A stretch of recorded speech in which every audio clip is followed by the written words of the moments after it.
And I really loved woodwork, and I used to spend all of my lunches at high school in the woodwork rooms, which is really dangerous now that I think about it, because you could easily lose a finger.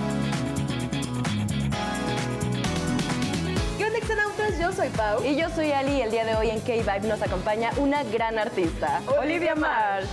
Hola Pau, hola Ali, soy Olivia Marsh. Olivia, primero que nada, cuéntanos más sobre ti. ¿Quién es Olivia Marsh y qué te gustaría que la gente conozca sobre tu música? I'm Australian and Korean, so both Aussie and Korean.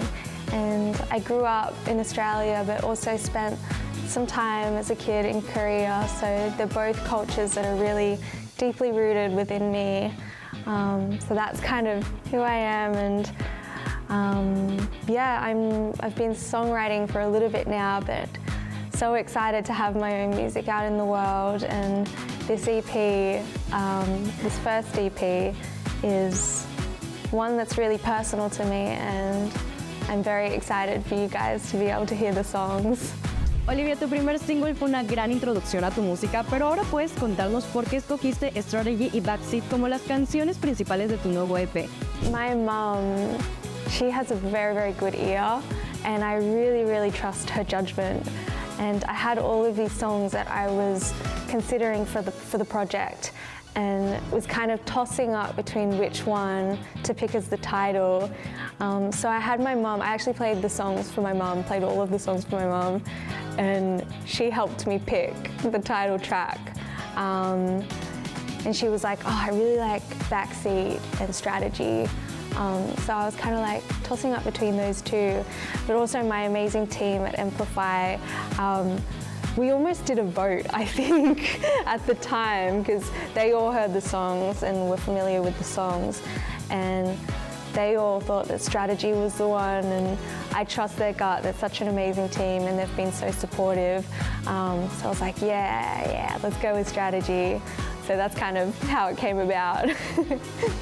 Strategy I wrote in a session probably like a year or two ago, and I remember at the time I was going through a bit of a puzzlement in a relationship where I really wasn't sure what that person wanted, and we have this word called 어장관리 in Korean, which I'm not sure what that translates to, but it's kind of like a song that expresses your emotions about frustration to that person.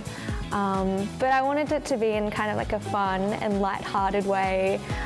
So it's got that kind of 80s, 90s-ish, around that time period vibe. So I liked how it was nostalgic and sort of, you know, light-hearted and fun. So yeah, that's what Strategy is about. Y Olivia, antes de tu debut, trabajaste como compositora para grandes artistas como Boa y Kepler. Por favor, ¿puedes contarnos cómo influyó todo esto en tu desarrollo como artista? This experience actually heavily influenced my first EP, because all of the songs initially were written with producers for other artists, and they were songs that kind of were kept there in my files. And while writing music, I feel like your own personal stories kind of naturally comes out. So these songs were ones that I really connected with, which is why I really wanted to put them in the first EP. So yeah, I feel like it really did influence my music. Y creciste en Australia y Corea, pero quiero que me cuentes cómo crees que esto influyó en tu música y en tu identidad como artista. I feel like both my dad's side and my mom's side have really influenced my music taste. Growing up, my dad introduced me to like John Denver and ABBA and all of the artists that he really loved. And I was always listening to classical music as well. That was always around in the house.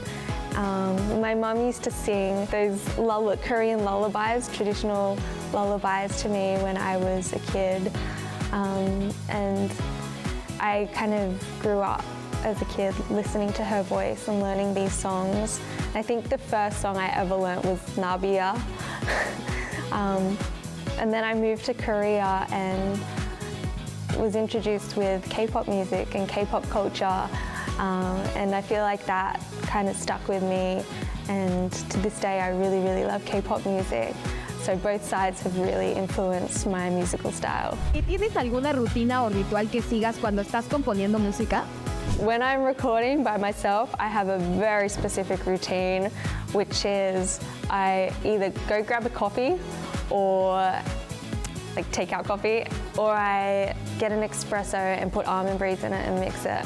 And I have to have that with me, when I start, because I was in the habit a while ago when I was going back and forth working and then working in a booth from like 9 to 6. So for me, it's kind of a reset. Like, okay, now I'm in work mode. Otherwise, I'm just like in and out of the studio to my bed, lounging around the house. So yeah, I have that routine, and then I turn off all of the lights, and then I have like a space dude that puts like stars on the sky, and I turn him on, and then I listen to music, and then I'd probably put like a video of some kind on one side of the screen, because I have like a dual screen, and that really helps me put me in the mood of writing a song. And kind of depending on the song style, I'd put on like, you know, calm backgrounds, or if I'm writing something like hip hop, then have dancing or something in the background. So yeah, that's my routine for recording. For performing, I have lots of water. If there's coconut water around, I will be guzzling heaps of coconut water. And I have this thing called kyomukbu, and I always have one of them before I perform, because it just brings your energy up, and like warm-ups and stuff like that. So yeah, that's my routine. Ahora quiero saber si hay algún lugar en especial en el que tú sueñes con presentarte. It would be going back to, say, one of the places that I used to perform at as a kid in Newcastle. There's a place called Lizottes that I used to do like little showcases for my vocal school. My vocal tutoring teacher used to put on shows there, and all of the kids would get together and do like little solo acts. Performing there again would be just mind-blowing. Or where else? Even in Melbourne, like some of the bars or places that my friends used to play in, because I used to go see my friends play, that would be really fun. But I also really want to perform more in Korea, and really want to visit more countries and perform for everywhere else.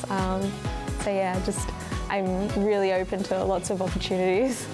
Y esta es una pregunta que te queremos hacer bastante. ¿Has pensado en colaborar con tu hermana Danielle en algún momento? Y si sí, ¿qué tipo de proyecto les gustaría hacer juntas? I mean, I would love to collaborate with Danielle. That would be probably one of my dream collaborations, because we've been singing together since we were kids, and I feel like our voices would really blend, and especially since we haven't done it since we were kids, like actually properly sung together as a duet. That would be something really fun, and I would be so down to do that. We don't have anything planned at the moment, but Dan, if you're ready to collab, I'm ready to collab. Y ahora esta pregunta siempre se las hacemos a todos nuestros invitados aquí en KVIBE, así que quiero saber, ¿hay algo que siempre hayas querido decir en una entrevista pero que nunca te hayan preguntado? I really love art, and I love creating things. I feel like it's not really a secret though, because I mean, I've put out stuff on YouTube probably where I've said stuff like that, but I really wanted to paint and do painting. Actually, no, when I was really young, I wanted to be a carpenter. And I really loved woodwork, and I used to spend all of my lunches at high school in the woodwork rooms, which is really dangerous now that I think about it, because you could easily lose a finger by doing that. But then I wanted to be a painter and do watercolor. Yes, I feel like I've been like back and forth with lots of different art themes. But music has always been kind of consistent throughout all of that. Olivia, pues muchas gracias por estar el día de hoy en KVIBE y en Exa TV. Y a ustedes que nos ven, recuerden seguirnos en todas las redes sociales para que no se pierdan de más entrevistas como esta. Gracias, Exa TV. Te amo.